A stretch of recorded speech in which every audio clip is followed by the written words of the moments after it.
ఏ 14 మరియు 15 ఆర్థిక సంఘం నిధుల కింద 2019, 2020 నుండి 2023-24 వరకు కేంద్ర ప్రభుత్వం నుండి విడుదలైన మరియు గ్రామ పంచాయతీలకు విడుదల చేసిన మొత్తాల వివరాలను సంవత్సర వారీగా తెలియజేస్తారని.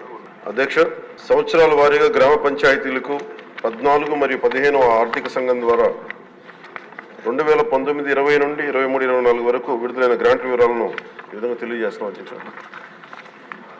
14 ఆర్థిక సంఘం 2019, 20 ఆర్థిక సంవత్సరంలో కేంద్ర ప్రభుత్వం ద్వారా విడుదలైన మొత్తం 2,336,56,56,00,000. అధ్యక్ష, ఆంధ్రప్రదేశ్ ప్రభుత్వం ద్వారా గ్రామ పంచాయతీలకు విడుదలైన మొత్తం 2,336,56,56,00,000. అధ్యక్ష, మొత్తం 14 ఆర్థిక సంఘం 5వ సంవత్సరానికి